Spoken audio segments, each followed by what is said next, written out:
Communist party माले का सदस्य हूँ और ये हमारा मित्र संगठन है अखिल भारतीय किसान महासभा। इसके नेतृत्व में आज किसानों की कुछ समस्याओं को लेकर के एक धरना और प्रदर्शन का आयोजन था। तो अभी हम लोगों ने जिलाधिकारी को अपना एक 5 सूत्री मांग पत्र दिया है, जिसमें पहली मांग ये है कि लघु डाल सिंचाई नियंत्रणाधीन लखनऊ रघुनाथपुर सई नदी पंप कैनाल, ये सई नदी से पानी लिफ्ट करके पानी नहरों में डालने की योजना कभी बनी होगी। सरदा नहर निकल गई, देखते देखते लोग जवान से बूढ़े हो गए। वो पंप कैनाल अभी भी है, सई नदी में पानी नहीं है। बरसों से किसान इस मांग को उठा रहे हैं कि इस नहर को सई नदी के पंप कैनाल को जो है सई नदी के बजाय इसको शारदा नहर से लिंक कर दिया जाए। और ये इससे हजारों एकड़ ज़मीन और दर्जनों गांव प्रभावित हो रहे हैं और हजारों टन अनाज के उत्पादन में जो है दिक्कत आ रही, लोगों की खेती बंजर पड़ी हुई है। तो ये सवाल कोई सुन नहीं रहा है।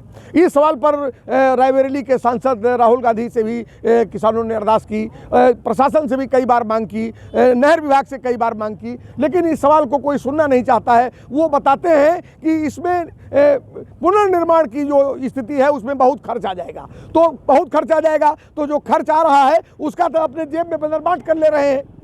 नहरों की सफाई के नाम पर दोबारा पैसा जारी हुआ, पहले वाला लापता हो गया, दोबारा जारी हुआ। दोबारा जो पैसा जारी हुआ उसमें नहरों में जुताई कर दी गई, गुड़ाई कर दी गई, मिट्टी तक नहीं निकाली गई। कल से नहरें चालू हो जाएंगी, यथास्थिति बदल जाएगी। तो हम लोग एक मांग ये लेकर के आए थे कि उस पंप कैनाल को शारदा नहर से जोड़ा जाए, नंबर 1। नंबर 2, राही क्षेत्र की तमाम सहायक जो सड़कें हैं उनकी तारकोल गिट्टी सब गायब है, खरिंजे गायब हैं और चलने लायक नहीं बचे हैं, पैदल चलने लायक नहीं बचे हैं, उनका पुनर्निर्माण कराया जाए। एक सवाल ये था। और नहरें जो साफ कराई गई, 8 करोड़ रुपया माननीय जिलाधिकारी महोदया ने फिर से दोबारा जारी किया था और वो नहरें जो साफ करने के नाम पर खाली गुड़ाई करके उनकी मिट्टी निकाले बिना उनको छोड़ दिया गया है। इसकी तत्काल जाँच कराई जाए, नहीं तो कल से पानी छोड़ दिया जाएगा तो वो नहरों का यथास्थिति में आकलन करना मुश्किल हो जाएगा। ये 4-5 सवाल। और खाद जो वितरण है इसका गारंटी किया जाए और महिला किसानों को प्राथमिकता के आधार पर जिलाधिकारी महोदया एक सर्कुलर जारी करें कि इनको प्राथमिकता के आधार पर खाद उपलब्ध कराई जाए, जिससे कि रात दिन जो लाइन लगा करके महिलाएं वहां बैठी हुई हैं, बच्चियां बैठी हुई हैं, इससे उनको निजात मिल सके।